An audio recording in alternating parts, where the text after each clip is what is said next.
So we're going to start things off today by introducing Cindy Brewer, and Cindy is going to come up and talk about an upcoming Convergence conference that you guys and gals would really find interesting. So Cindy, please.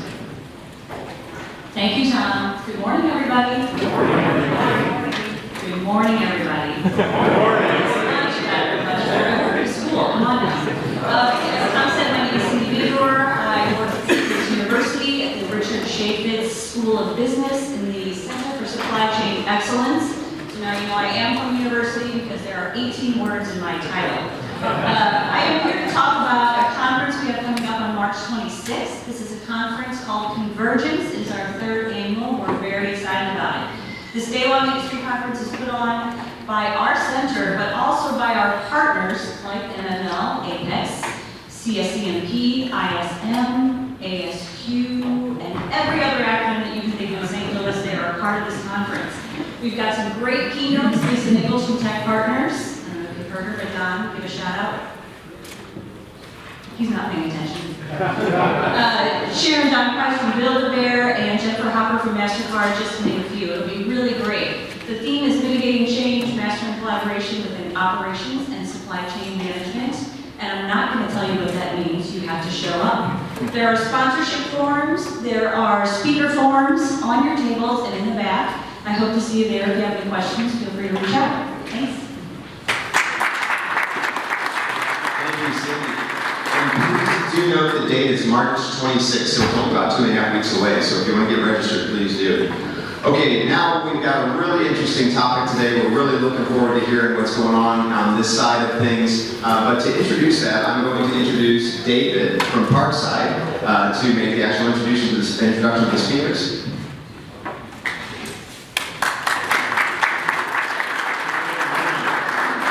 So, our two speakers today, Father Chris Collins. Chris Collins is the Assistant to the President for Mission and Identity at St. Louis University, Executive Leadership in Fostering and Promoting SLU's Catholic and Jesuit identity. Works to ensure that the mission for core values as well as the traditions of Catholic and Jesuit higher education are fully integrated in everything St. Louis University does. Researching and teaching are his areas in systematic theology and spirituality. Please don't be mad at my words, I'm just words.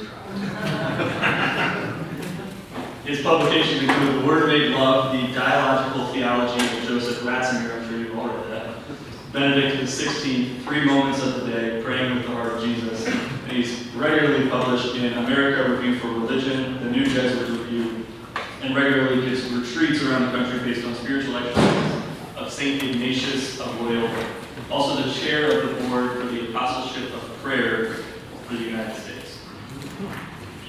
And then also Bill Bierman. Bill, director of the Transformative Workforce Academy at St. Louis University, his alma mater, our alma mater. Bill's business cases, his background build business cases for the second chance individuals by reaching out directly to employees, or employers, employee-related associations. TWA also performs workforce readiness at various Missouri Department of Corrections facilities. So with that, I'd love to introduce Father Collins. We'll start our talk.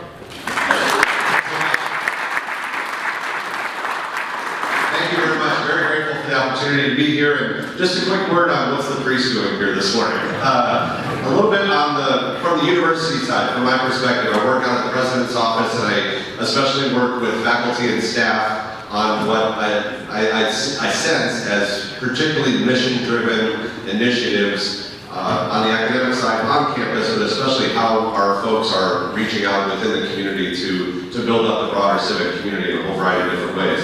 So over the last several years, SLU has had, as you might know, a prison program. We have faculty, regular faculty that teach in the prison at Bonne Terre, and people can get an associate's degree from St. Louis U while they're out inside, those who are incarcerated as well as those who are on the staff within the prison. That's been going on for 10 or 12 years.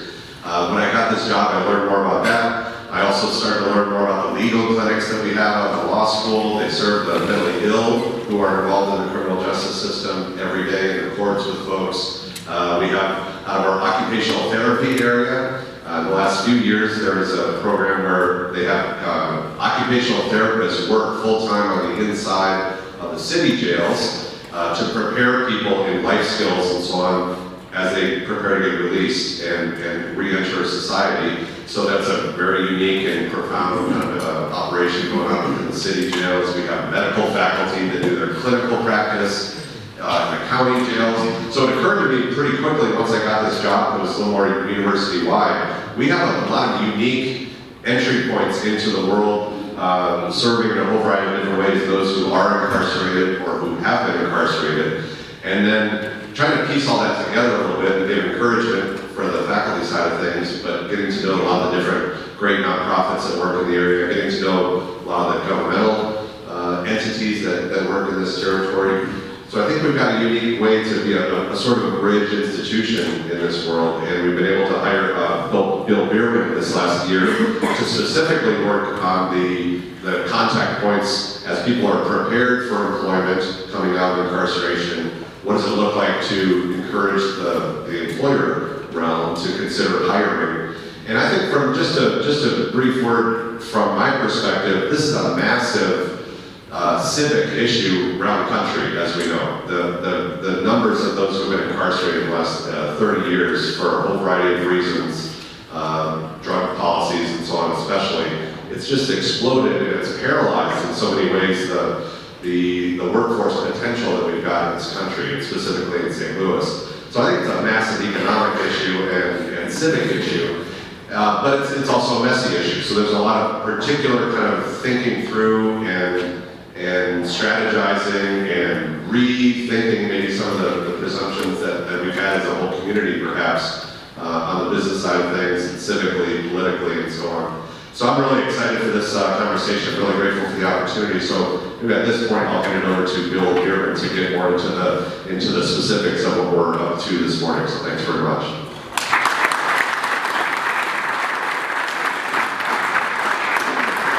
Well, thanks to MML for the opportunity to present this morning on this very important subject. It can be somewhat difficult too, so we really appreciate that. And actually, thanks to Father Collins for making the Transformative Workforce Academy a reality. Getting things done in a university setting can sometimes be challenging, and so far this was very important to Father Collins. And really, it's about driving employment for permanent results. And if you had to summarize it in one line, because we can do a lot of good things for folks, but we have to make them sustainable in the long run. And so there's a lot of different areas of that, but we're going to concentrate on workforce development. So if I had to have a show of hands, who would say workforce development is in your number 1, 2, or 3 list of priorities this year? So your strategic plans address workforce development, right? Now you can't go around, if you listen to our governor, you hear the words economic development and they're quickly followed by the words workforce development, aren't they? So the two go hand in hand, and so in some ways, workforce development that lags behind is going to slow our economic development as well. So the small regional chambers also are echoing the same message, aren't they? The regional chamber in St. Louis and all the commerce and growth associations throughout the St. Louis area. So you're hearing the same thing. So that's going to be on today's agenda, obviously. Now, who would say, from a strategic standpoint, they have talked about Missouri prisons and second chance individuals that are getting out and are looking for an opportunity to start over. Who's addressed that strategically? Hey, I didn't see any hands.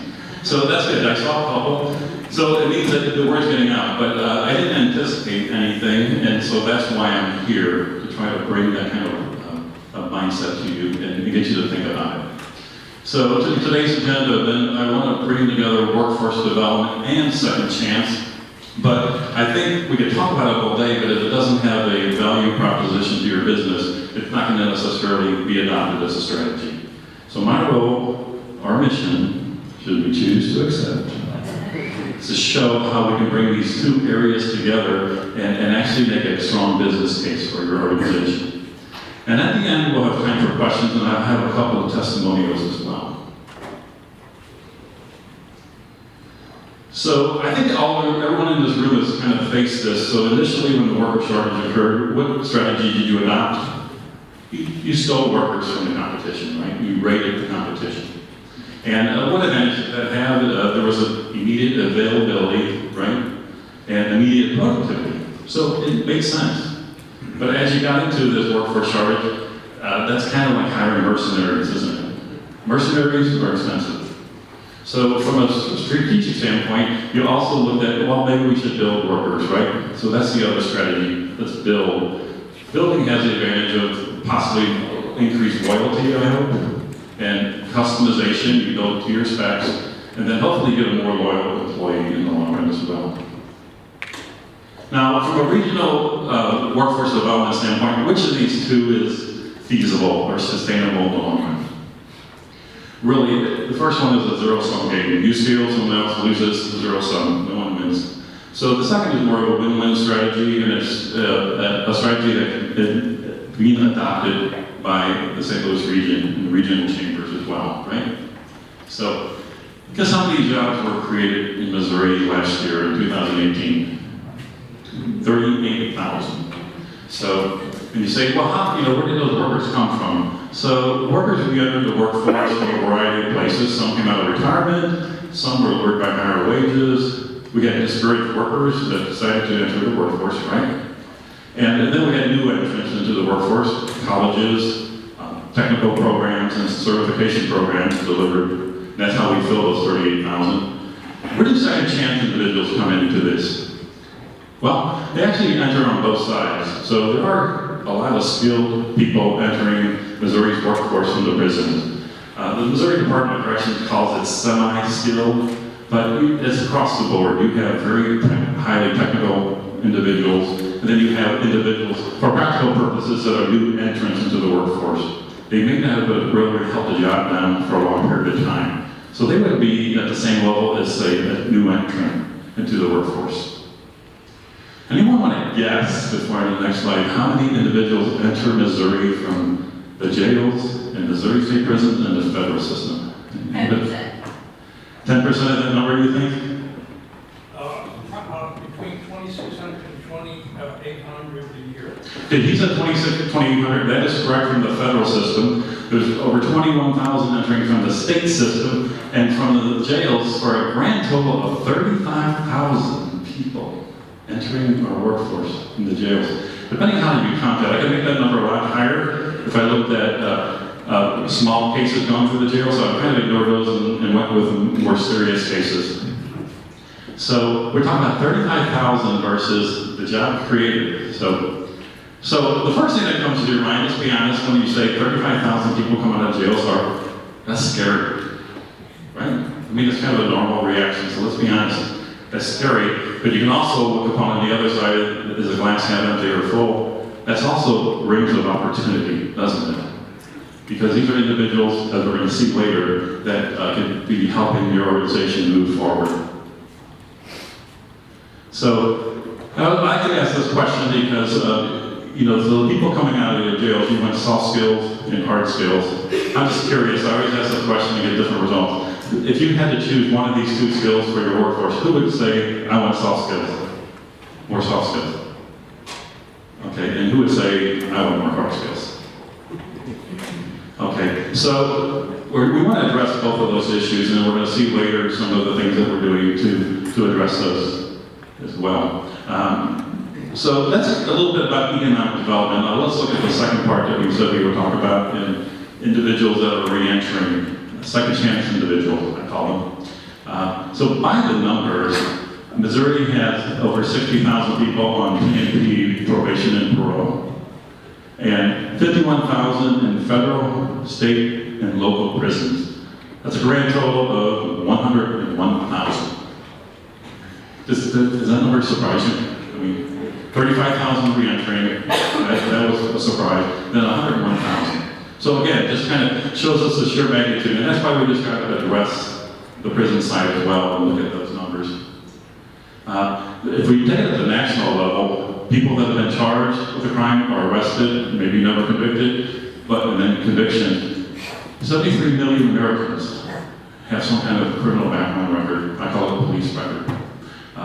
And so that's astounding. And so if your HR department were to go back and run a check on individuals, you would find that 1 in 3 individuals you do find some kind of background. Now, I know that HR check can kind of vary, you can go very deep, or you can go, very convictions only and things like that. But you're going to turn up a lot of individuals. So, again, that has important ramifications later for our policy implications.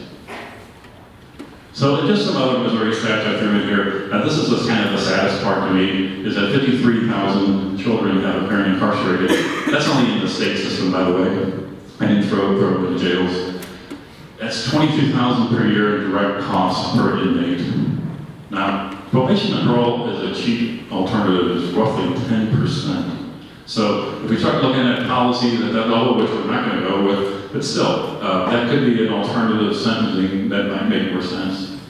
But so for the state of Missouri alone, $695 million for our state, and that doesn't count the local jails as well. Lots of dough, isn't it? So now let's try to bring together those prison numbers with workforce development. And so this diagram we see second chance individuals. So in the good old days, someone would come out, a second chance individual would come out, get $50, drive to an employer, try to get a job, and try to make a living. That model didn't necessarily have a lot of success.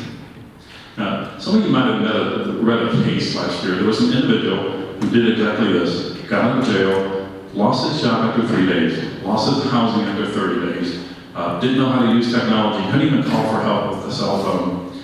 So he walked into a bar, said, "This is a stick up," had his finger there, throw your money down, and they threw the money down and said, "Okay, call the police." I haven't received a letter from this individual when he heard about Transformative Workforce Academy. And so basically it was like, "Hey, Paul, why'd you do this?" And it was like, I just didn't thought I had any alternatives. I did not want to hurt anyone, didn't want to go back to my old way of life, didn't have the tools to go forward. And so I continued a letter correspondence and finally got to meet Paul as well. And so when we developed our Transformative Workforce Academy, we actually solicited input from the probation and parole, from individual prisoners, and from those incarcerated and those out as well. So now, so that model doesn't work, so we don't necessarily recommend going into the jail and pulling somebody out in an appointment. However, a model that does work, we feel like is a cooperative model with the individual, the employer, and a support social agency. So what do you get when you call, say, second chance individual with an employer with a support agency? You thought I was going to say something funny, didn't you? That's as funny as it is today, sorry. So you get a high-value employee. And so the little bubble there is an individual that's went through some kind of program. The good news is the Department of Correction is actually expanding those programs internally. So we think a powerful model is to have individuals being trained internally and then continue to be trained externally as well. So you don't just let them go and say, "Okay, I trained you for 6 weeks, you're gone." So we have an ongoing support system as well outside of that. And if you find those individuals, then we think it spells a very high value proposition for your business. So you say, "Well, great, let's start. Let's implement the model." Well, if you sit down and talk to anyone coming out of prison, and if you ever did this, you would really be amazed at the excitement level. They really do want to succeed. They really do think they're going to succeed. And so our job as social agencies is trying to make that a reality.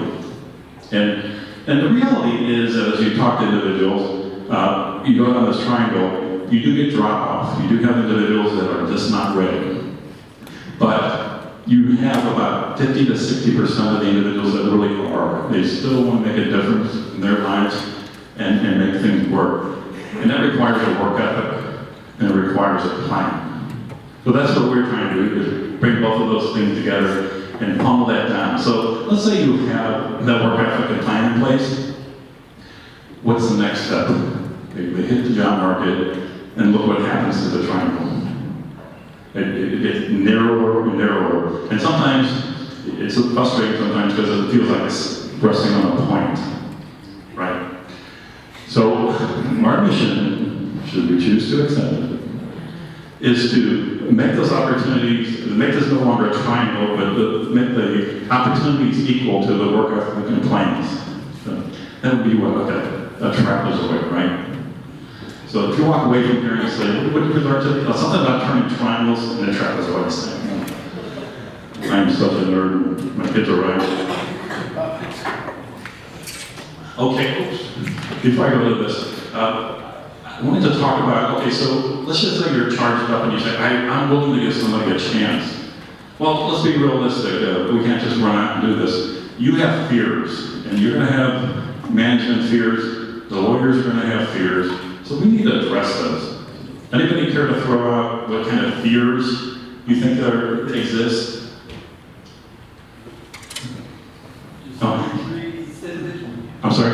It says, okay, so someone going back and doing the same thing, right? So the fears that we most commonly hear, there's this kind of general, prevailing, overall, nebulous fear sometimes, but sometimes it's specific, negligent hiring or legal liability. I think I can get into legal trouble, and so I'm scared. And underneath that undercurrent is workplace violence. So that's a fear. There's also this, I built a culture, I know my team, we have a culture inside, and I don't want this insubordination sneaking in because it's contagious. So that's a very valid legal fear. And sometimes I think that might be maybe one of the bigger fears. And then there's also this lack of familiarity with both the populations that are coming out, because you may say, I don't know, really don't know problems. I never dealt with it. Or you might say, well, I do, but I just don't know how I would work it into a business model or make a business case for it. So those are the fears. So the biggest one, legal liability, negligent hiring. In the scheme of things, I put together this slide. Based on the numbers, the real fears are EEOC claims, product liability claims, premise liability claims. Those things are gigantic if you look at the numbers. If you look at the actual number of negligent hiring cases, it's small, okay? So you say, okay, so the number of cases is small, and actually the dollar value of the cases is small, but the severity could have direct implications for my organization. What do I mean by severity? Oh, there could be a shoot-up, killings. I just don't want to even think about this. And that's a valid concern. I think we should address that head on. And so if you felt that way, you're probably experiencing what's called the shark effect, right? And so the shark effect, what is that?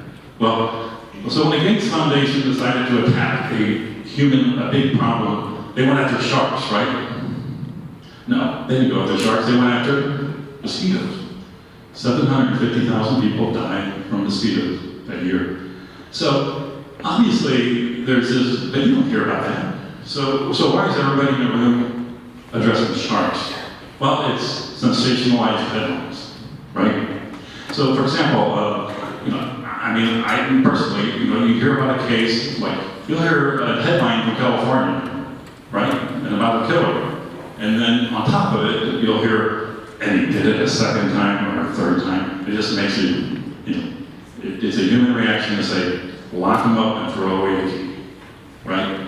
And that's natural. So I think we just got to look at that from a rational standpoint. Does that make sense, or do the numbers really bear out this kind of assumption? And so we go and say, okay, well, let's look at workplace violence. 84% of workplace homicides are people committed by non-employees, okay? And then a majority of those are actually individuals that did not have a criminal background.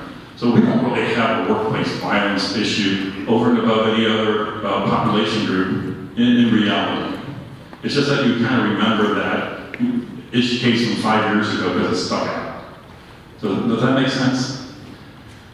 So there's also a term that I really wish we would get advantage from the language, or really expand on.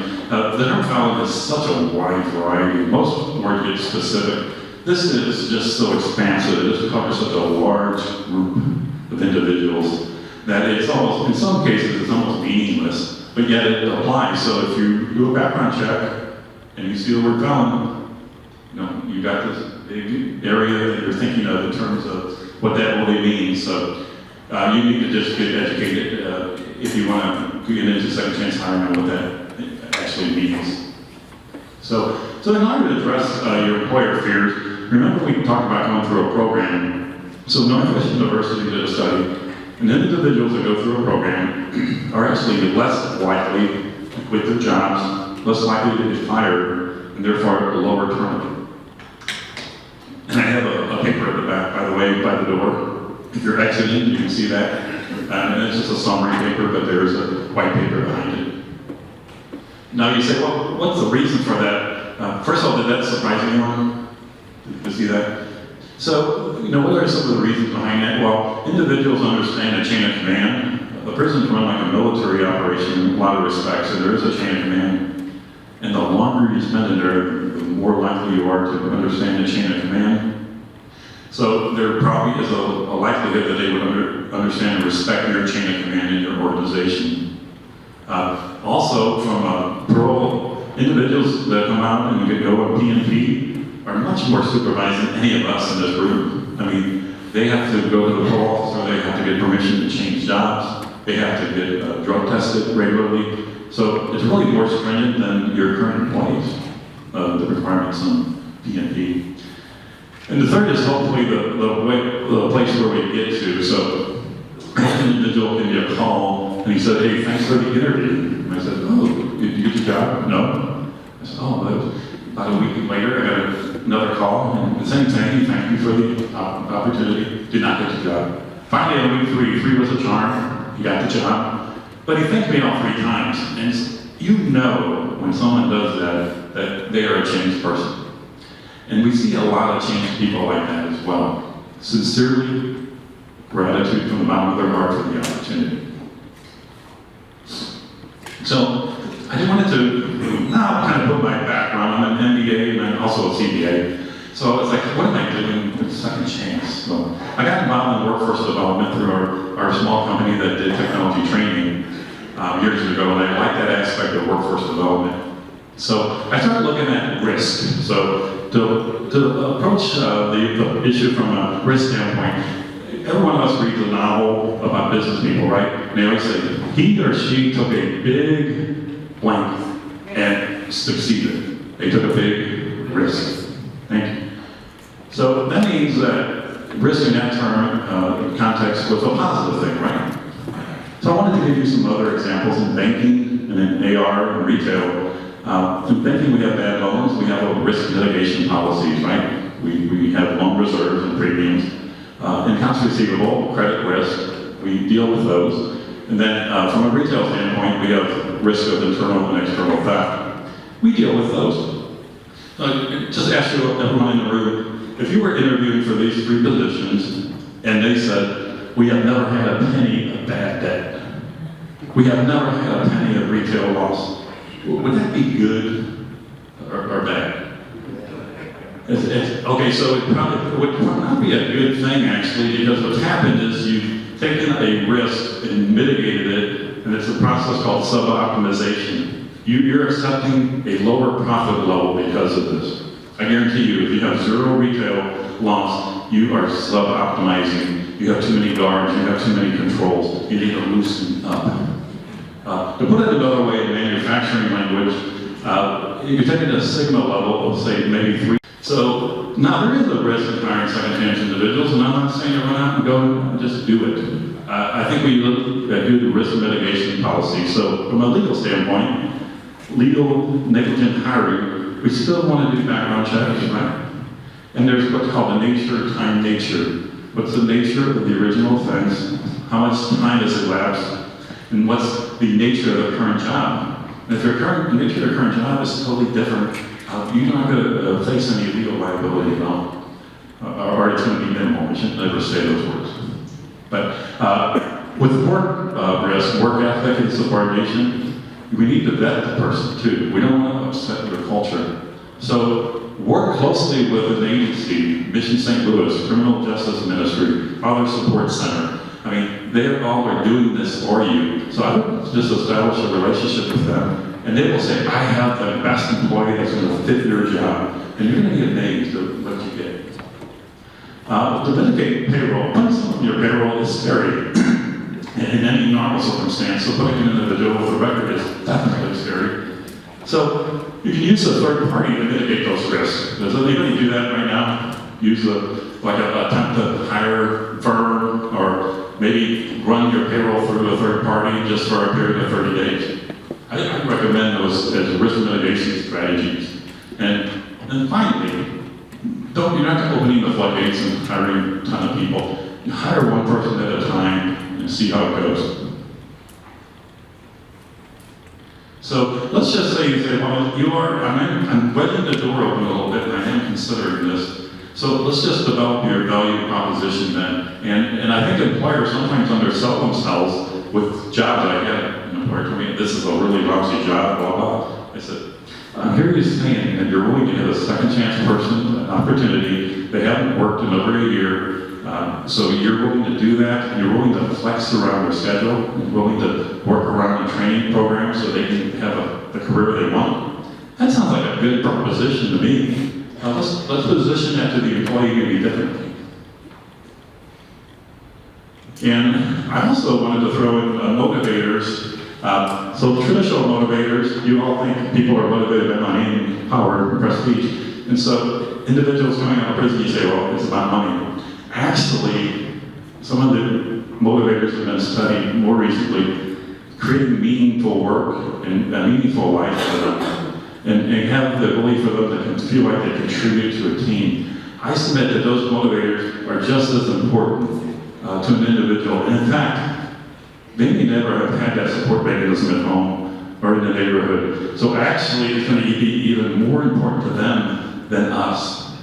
So I would think about that and having a mentor or somebody they can talk to on the ground floor at work.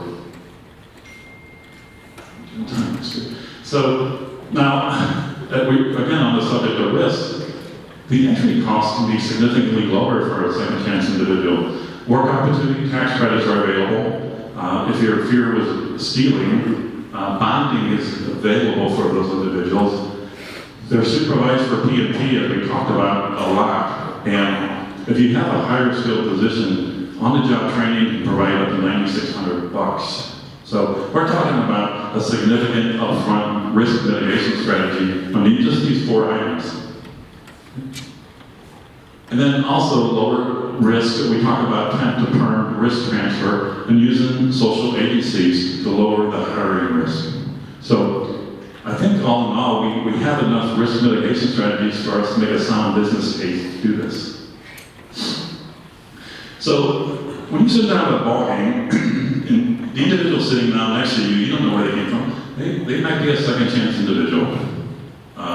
Your son or daughter, if they move to St. Louis, they might have a second chance individual living next to them. So what would you want that person to feel like inside you? You would want them to think, I have a fair chance at a decent living.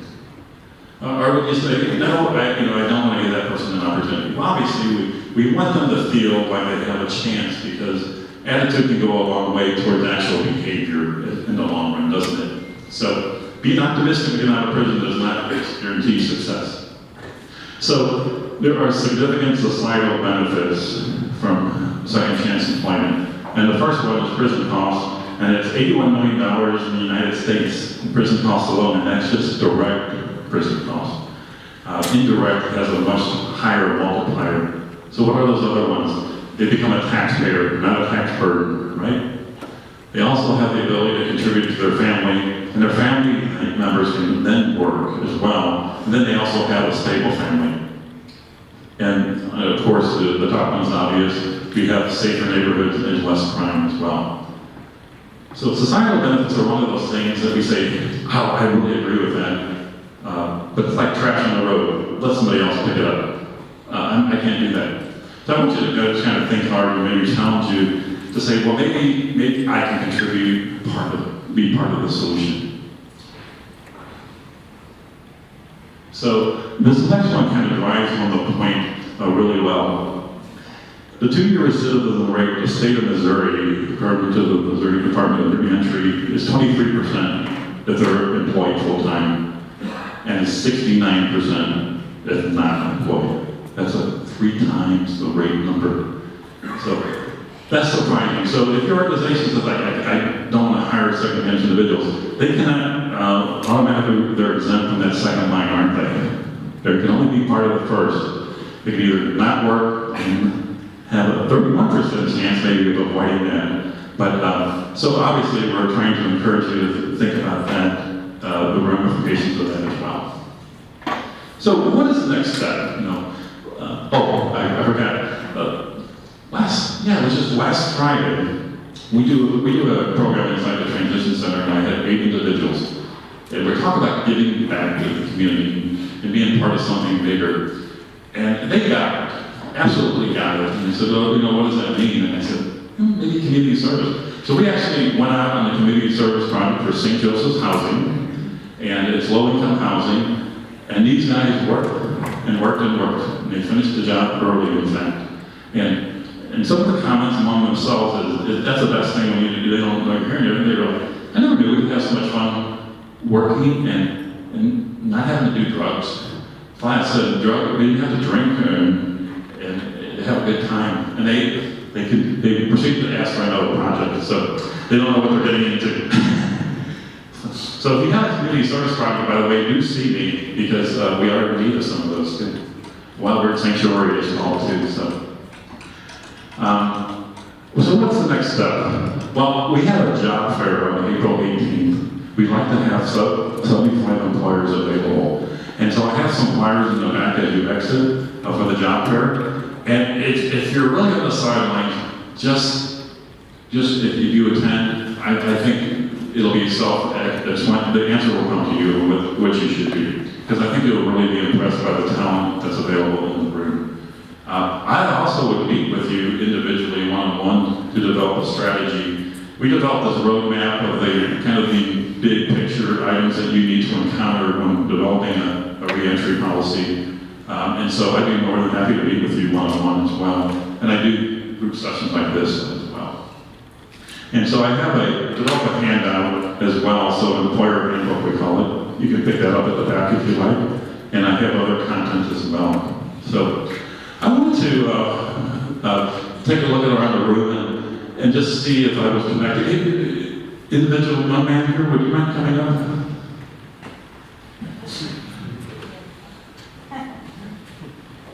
I have some questions for you. I do pick on people in the audience, by the way. So can you give me like a 60-second overview of your background in manufacturing?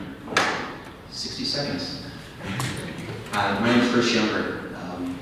I've worked in sales and operations in the precision machine components industry for the last 20 years. We made parts for Caterpillar, John Deere, Ford, Mercury Marine. Parts as small as telecommunication connectors that could fit between your fingers, to as large as fracking pump housings that weigh 10,000 pounds. And I would go around the country looking for these opportunities to make these components. And I've managed inside sales teams and outside manufacturers rep agencies. And we've probably closed over $500 million in sales opportunities. And I love manufacturing, and I look forward to getting back into it. I'm looking for opportunities at this time. Okay, Chris, do you think employers should be a second chance what do you think about second chance hiring? I think it's very important. I think, no pun intended, but you have a captive audience. Like Bill said, he hit on a lot of great notes. You have very motivated individuals, very loyal individuals. They're looking for anyone to take a chance on. They're going to be very dedicated, very tenacious, and a lot of individuals are taking programs. I think that stands out as an opportunity that they're taking on their own. So if someone's willing to give them an opportunity, they're going to be incredibly motivated to do well. So I would definitely think it's a good thing. Okay, Chris, so there's a lot of things we hear negative about the Department of Corrections and the prison system as a whole, but do you think there are positive things, and can prison actually make a person a better person? In my opinion, absolutely. I wouldn't encourage anyone to go to prison. I don't think it's a place anyone wants to visit, but I think you can learn a lot. I think you learn perseverance, you learn humility, you learn patience, and you learn empathy. Big thing is, and I think Bill just touched on it, appreciation.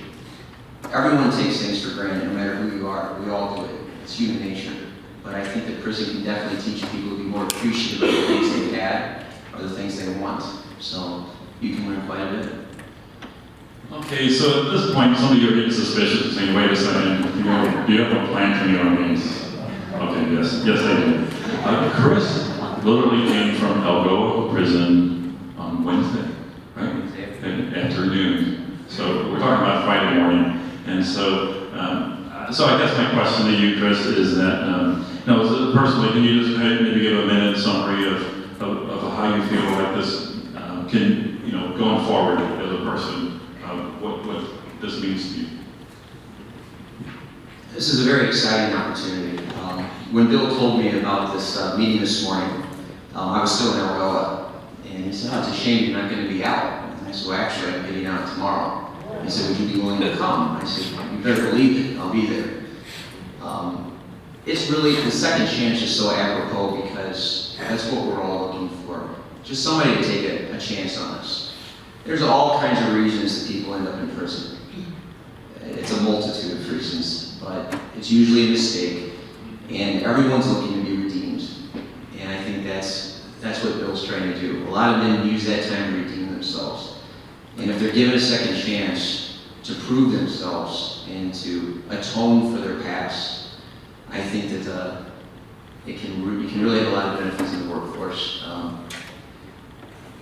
It's so exciting to get out and to be hungry and to be charged to make a difference and to do well. And it's people like you that can give us those opportunities. And like I said, appreciation is the key. We're very appreciative of a second chance.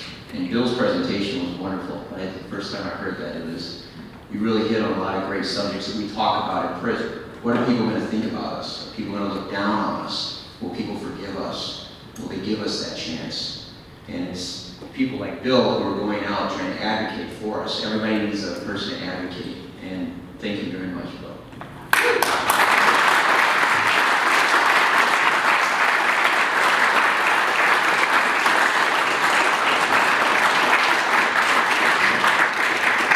Wow, that's amazing. And there's lots of those types of stories out there. And I kind of thought Chris would be a good fit because I think instantly you might not have been drawn to, oh yeah, the manufacturing floor. I do maybe have some openings. And that's great. We have entry-level people, but we actually have a wide swath of talent. And so I think we're short-changing our businesses if we just think in terms of the production floor. Chris is available, he has his resumes.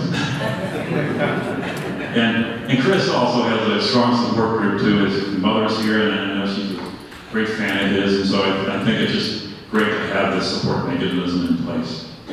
I can say it all day though, but I think it really will resonate if you have an individual that actually owns a business and can speak. And by the way, we just happen to have Mr. Chuck Mills, the owner of Titan Tubes, and he's going to talk to us today about his experiences with the population second chance individuals.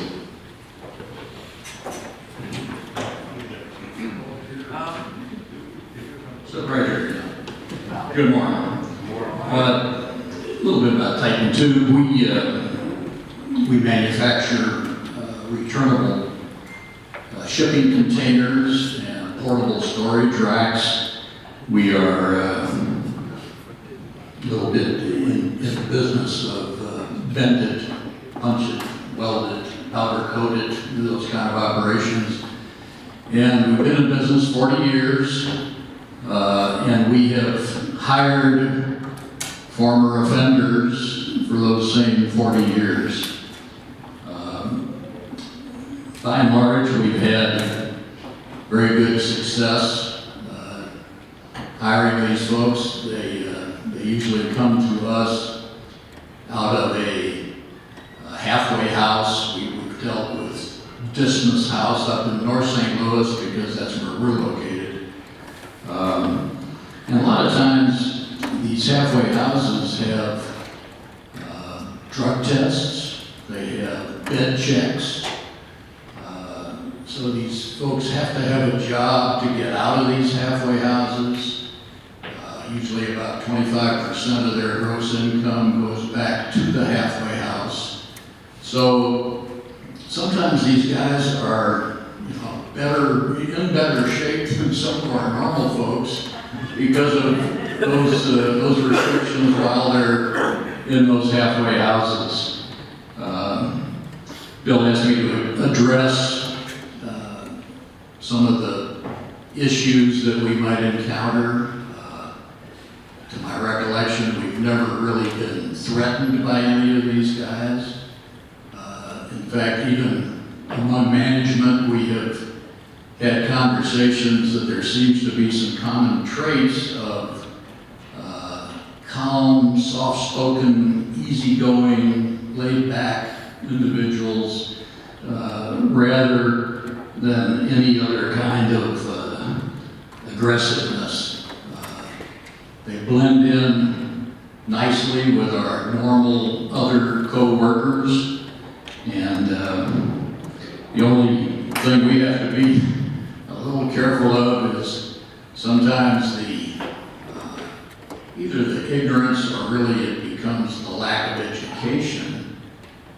Bear in mind, some of these folks are early grade school dropouts, so we have to be a little concerned about literacy, especially if they're going to be given tasks of reading, writing, or counting.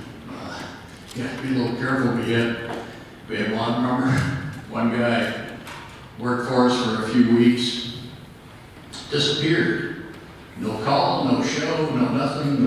Where do you go? Well, nobody knew.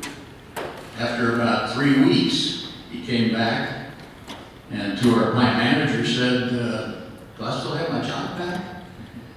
And the plant manager said, why didn't you let us know where you've been? What's the deal? He said, I would have called you, but I couldn't. I was incarcerated. I said, you were what? I was incarcerated. I would have called you. I said, well, now you don't want me doing that crime again, do you?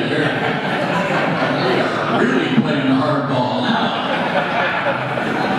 Or you look at a job, a resume of somebody that's been incarcerated, and his former employer was Little Cancer's Pizza. Well, now you want to run down and get a slice of that, don't you? So you have to be careful about just that literacy factor. And Bill asked me to comment briefly about the tax credits we get. And it's a little complicated, really. There's no set formula, but you do have some qualified wages, and depending on how long they've worked, for example, over 400 hours, 10 weeks, and there's usually a cap on their qualified wage, but let's just say for a former felon, you've got a cap of maybe $6,000, could be 40% of that, so you could get, in that particular example, $2,400 for your training of that individual. Usually more than offsets whatever we have had to expend to blend that individual into the normal workforce.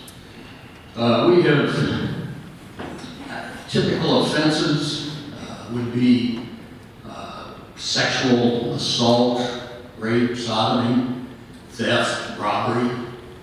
I think we've had very few super violent offenders, but drugs, of course, pervades all of those categories. You go back to a robbery or a theft category, and guess why we're robbing and ripping off people is to get some drug money. So we've got a great welder, been with us 16 years. A fabrication supervisor, been with us 13 years. And machine operator, 11 years. Paint line guy, 8 years. 7.5 years, machine operator. But as Bill and Chris have mentioned, the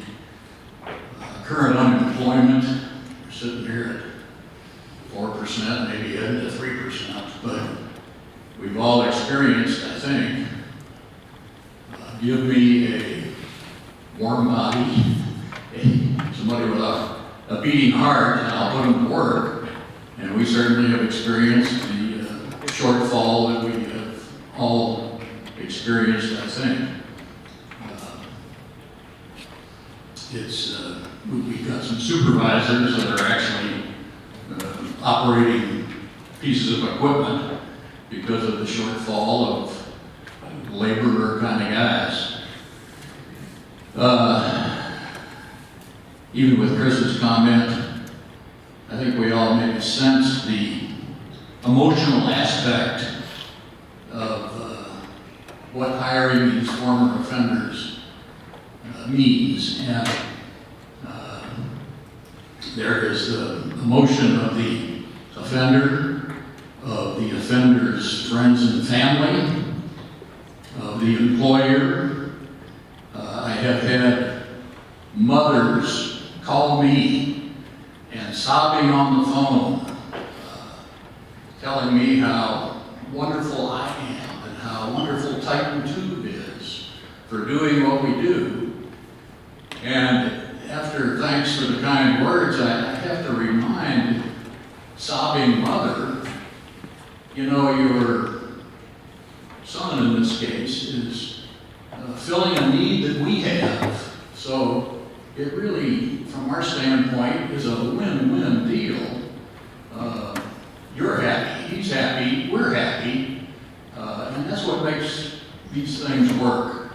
So, I don't know if this is exactly what Chris experienced, but the sympathy factor goes out as you might imagine an individual leaving a prison. Here's a $20 bill. You've got clothes on your back. A lot of times, no family locally, no job, no money, no car, and it's good luck in your future endeavors. And the easiest path back would be, again, drugs to get some money that you've got to have in addition to the $20 bill. So that, as we've already discussed, both with Bill and Chris, lends itself to that recidivism factor, which is shocking, really. So the gratification factor, I certainly have it framed on the wall of my office. I wanted to read you parts of this.